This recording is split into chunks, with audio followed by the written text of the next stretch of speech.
Started from the bottom, all I had was a dream. Always been alone, never really had a team. Cause the loyalty is suspect, nothing's what it seems. As I'm counting all this money, thinking how to make it clean. Never been broke, see I always had a job. And before I learned to hustle, I was taught how to rob. Nice with the hands, but I'm iller with the shot.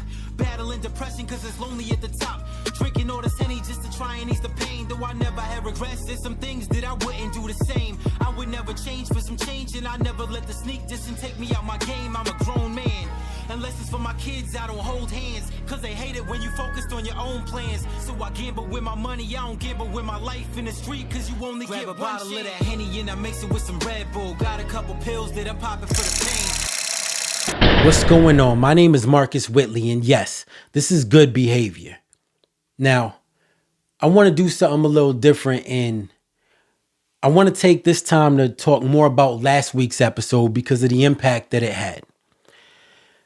Because it's a reality a lot of people face, and sometimes they have no control over it.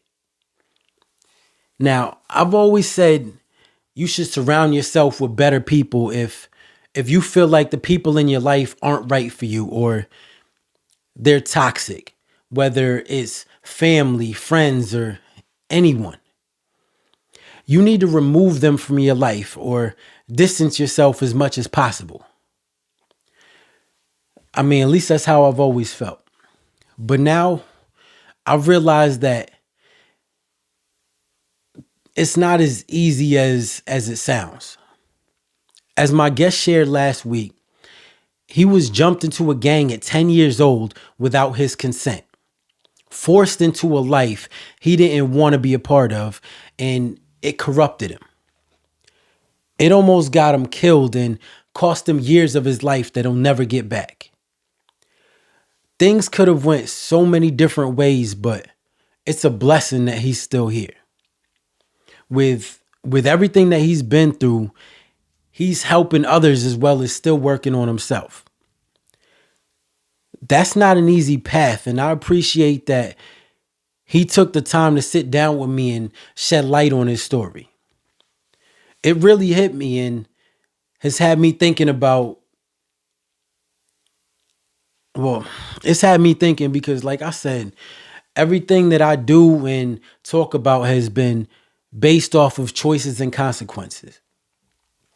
Not considering that some might not have had a choice or been given a choice. The streets are a dangerous place that don't play by rules. Your life isn't valued. Gangs don't want you because they like you. You're another body to them because they need numbers. They don't care about your goals or your dreams or anything that you want to do. In a sense, it's kind of like prison. Once you're locked up, you become a number. You have to do what you're told when you're told to do it.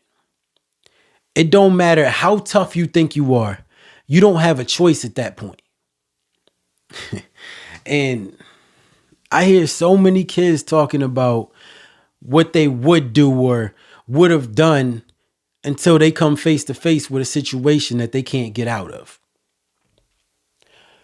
Like, it's crazy the amount of kids that I've heard say that slavery would have never happened if they were around because they would have said no, or they would have fought or done something. I mean, they make it seem like it was something that was done willingly and nobody tried to stop it. It's like when they haven't been through something, they don't take it seriously. I mean, just because you haven't been through something doesn't mean it didn't happen. Because life happens and hits people differently every day. It got me trying to learn and understand more so I can try to help or at least spread awareness. And right now, I've really been asking myself, how do we help or guide someone who wasn't given a choice? Someone who was jumped into a life without their permission. Someone who was born and raised into it so they don't know anything different. Someone who didn't grow up in a home so They were never taught what values or dreams were. Life can be messed up, but those with the know-how can do better. But not everybody has the know-how or the right mindset. So how do we help them? We can't just give up on them. We can't teach them that bad choices will lead to a bad path because all they know is bad. We would have to show them that there's more to life. Find other things for them to do to keep them off of the streets as much as possible. It's hard to find ways to remove them from that life completely because when that's the environment that they live in. Because no matter what, at the end of the day, they have to go home.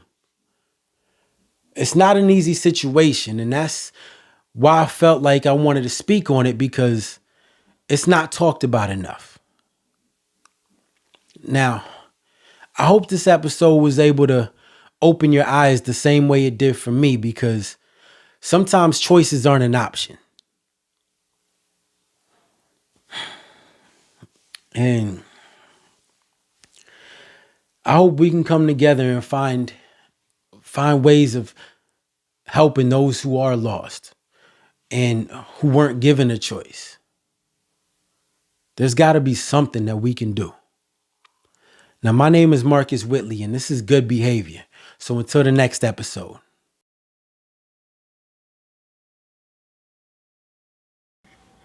For more episodes and info, you can find me on all social media at I Am Marcus Whitley, and find any of my books, Both Sides of the Street, Choices and Consequences, Greatness Under Pressure, and Battling Demons, all on Amazon. Make sure you like and subscribe to the channel.